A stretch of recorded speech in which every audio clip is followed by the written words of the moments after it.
Good afternoon. I'm Diane Maceda. We have some breaking news right now. A U-Haul driver is in custody after driving into at least 4 people in Brooklyn, New York. One victim, a pedestrian, is in critical condition. 3 men on mopeds were also hit. They're now being treated for minor injuries.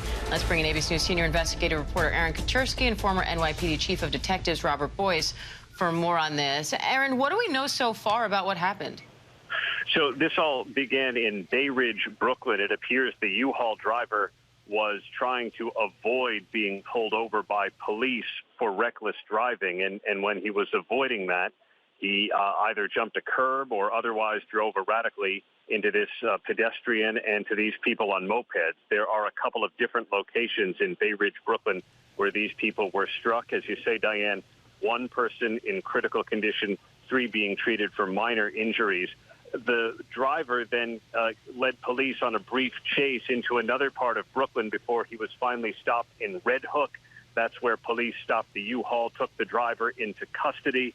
The driver is described to us by police sources as an Asian male with no formal criminal history, but a history of having some run-ins with the authorities in which he's been considered to be an emotionally disturbed person, someone who has experienced homelessness, and who has a few summonses on his record. Aaron, is there any indication of why police originally were pulling this vehicle over to begin with? No, it appears for reckless driving, or maybe was driving erratically. It wasn't immediately clear why police wanted to pull him over, but as he was trying to avoid being pulled over, that's when it appears at this stage like he struck these people and then led police on a brief chase through Brooklyn. But police right now haven't formally said anything about a motive or anything more than that. Robert, officials are saying that the driver screamed that he wanted to die as he sped away from police. How significant do you think that will be to this investigation? Well, Diane, it rises the threat level they're in. Also, you're in a box truck, a small box truck. That's also a threat. We've seen this happen before. People rent things and they put explosives in it. So this is an abundance of caution. But I will tell you, that's some pursuit this time of day in Brooklyn, Bay Ridge to Red Hook. Additionally, you see where the police car stopped the vehicle from getting in possibly to the Battery Tunnel, which could present more problems. So there's a lot going on here at this time.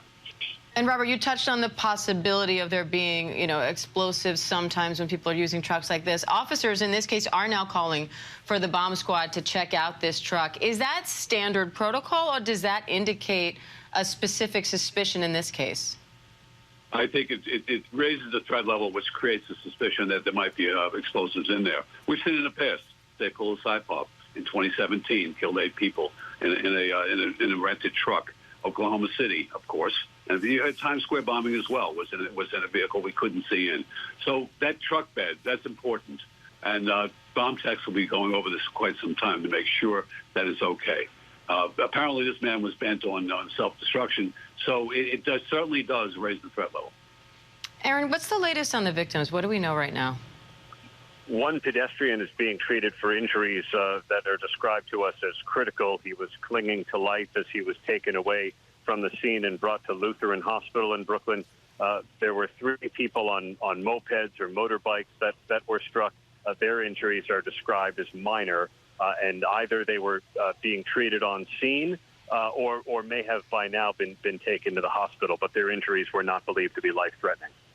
Robert, are there any special protocols in place when you're first approaching a truck like this for a traffic stop? Traffic stops are always, there's no routine one. They're always dangerous, and you have to act accordingly. So we have tactics that we go through.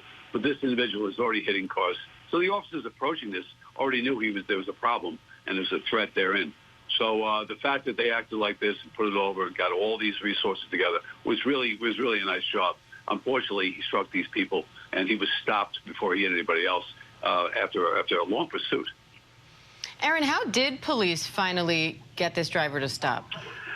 I'm not clear. They haven't said, Diane, but it appears that after he struck these pedestrians in the Bay Ridge section of Brooklyn, he hopped onto the highway, onto the Gowanus Brooklyn-Queens Expressway combination, and led police northbound and finally exited in Red Hook. I'm not sure whether he exited the highway voluntarily or whether he was forced off the road. But shortly after he left the highway, that's when police were able to stop the U-Haul, which came to rest kind of T-bone with a squad car and resting against the wall of a building. That's when the driver was then taken into custody, again described as an Asian male with no formal criminal history, but some run-ins with police in which he was determined to be emotionally disturbed and had experienced homelessness in the past. And Robert, there's at least one part of this chase where this truck ended up on the sidewalk where pedestrians were walking. How much worse do you think this could have been, and where do you think this investigation goes from here? Immediately, you'll find out who he is and go to his latest residence and see if there's any components for bomb making there as well. Any kind of material online or written down of any kind of what he was going to threat or what he was going to do to himself. Those are important. The police officer who stopped that car, from what I can see right now from the information presented, did a very courageous act in stopping that vehicle before it went any forward. Close to that tunnel in that commercial area, we could have had a much worse outcome today than what's happened. And we, of course, will continue following this developing story. ABC News senior investigative reporter Aaron Katursky, former NYPD chief of detectives Robert Boyce. Thank you both.